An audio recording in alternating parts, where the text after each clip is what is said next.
مولاي صل وسلم دائما أبدا على حبيبك خير الخلق كلهم مولاي صل وسلم دائما أبدا على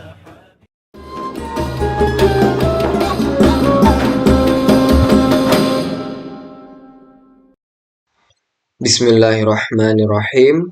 Assalamualaikum warahmatullahi wabarakatuh.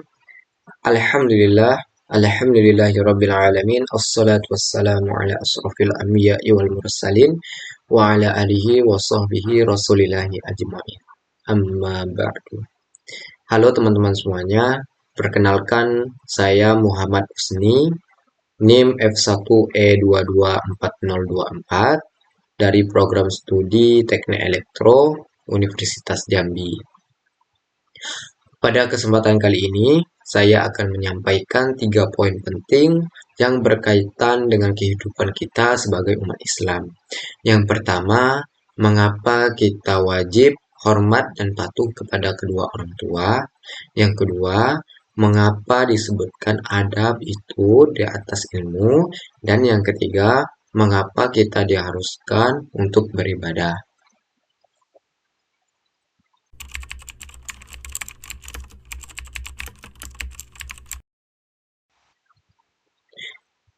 Untuk poin 1, mengapa kita harus atau wajib hormat dan patuh kepada orang tua? Kita semua tahu bahwa orang tua, terutama ibu, memiliki kedudukan yang tinggi di dalam Islam.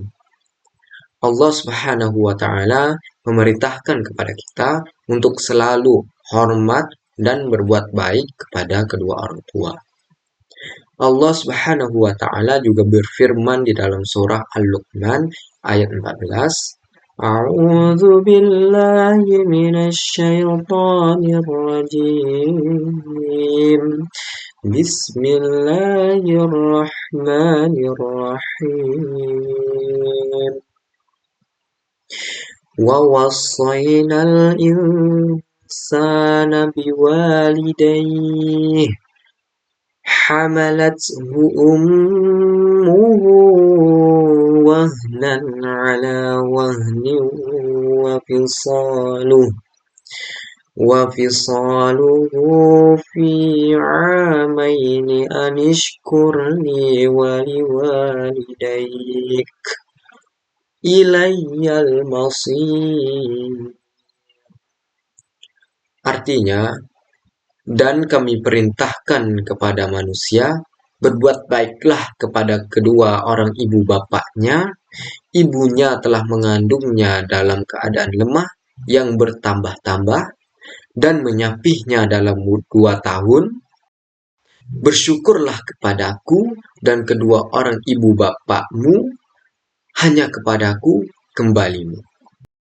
Di dalam sebuah hadis yang diriwayatkan oleh Bukhari dan Muslim, ketika itu salah seorang sahabat bertanya kepada Rasulullah, "Ya Rasulullah, siapakah orang yang paling berhak untuk aku hormati?"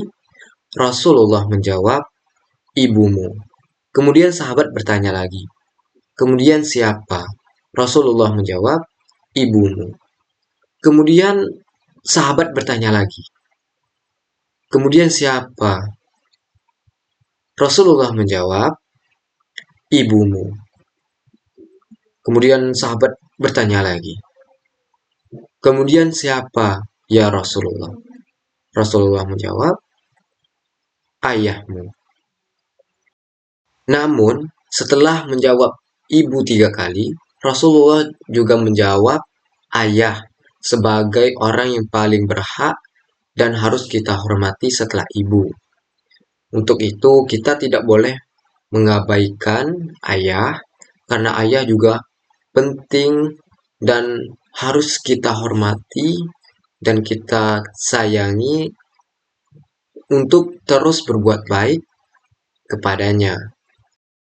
Oleh karena itu, kita wajib menghormati dan mematuhi orang tua kita serta merawat orang tua kita, terutama ketika usia mereka telah lanjut.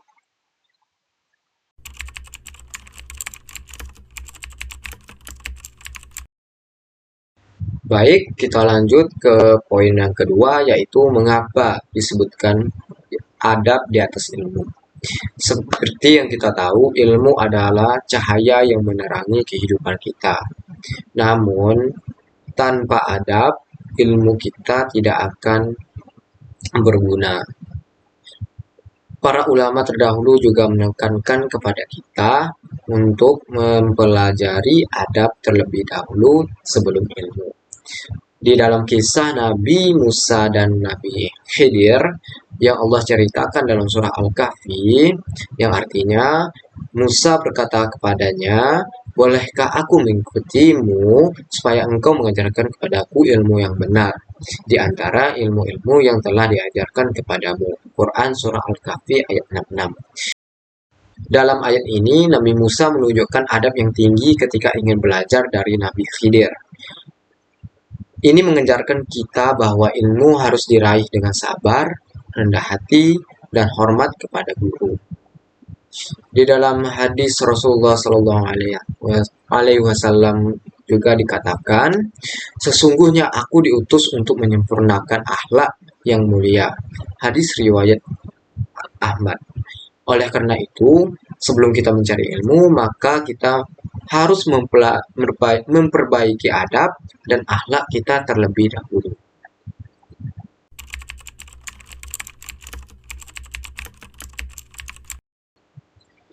Baik, kita masuk poin yang ketiga, yaitu mengapa kita diharuskan untuk beribadah.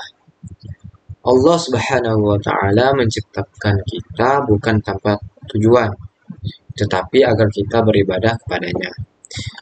Di dalam surah Al-Zariyat ayat 56, Allah Subhanahu wa Ta'ala berfirman yang artinya, "Dan aku tidak menciptakan jin dan manusia, melainkan mereka beribadah kepadaku." Ibadah adalah bentuk rasa syukur kita kepada Allah atas semua nikmatnya, seperti nikmat kesehatan, nikmat waktu, dan nikmat kehidupan. Rasulullah Shallallahu Alaihi Wasallam mengajarkan bahwa ibadah yang paling utama adalah sholat. Dalam surah Al-Kautsar ayat 2, Allah Subhanahu wa Ta'ala berfirman yang artinya, "Maka dirikanlah sholat karena Tuhanmu dan berkurbanlah." Di dalam hadis Rasulullah Shallallahu Alaihi Wasallam juga bersabda, "Sholat adalah tiang agama. Barang siapa yang mendirikannya, maka ia telah menegakkan agama. Dan barang siapa meninggalkannya, maka ia telah merobohkan agama." Dengan beribadah, kita tidak hanya mendekatkan diri kepada Allah, tetapi juga mendapatkan kebahagiaan dunia dan akhirat. Baiklah, sekian yang poin-poin yang dapat saya sampaikan. Nah, kesimpulan untuk poin kita hari ini, yang pertama, kita harus senantiasa hormat dan patuh kepada kedua orang tua. Yang kedua, menjaga adab di atas ilmu. Dan yang ketiga, selalu melaksanakan ibadah dengan ikhlas dan istiqomah. Semoga Allah Subhanahu wa Ta'ala memberikan kita kekuatan untuk menjalankan kewajiban kita dan menjadikan kita hambanya yang beriman dan bertakwa. Sekian dari saya, mohon maaf jika terdapat kesalahan baik perkataan maupun perbuatan saya. Saya akhiri, wabillahi taufiq wa hidayah.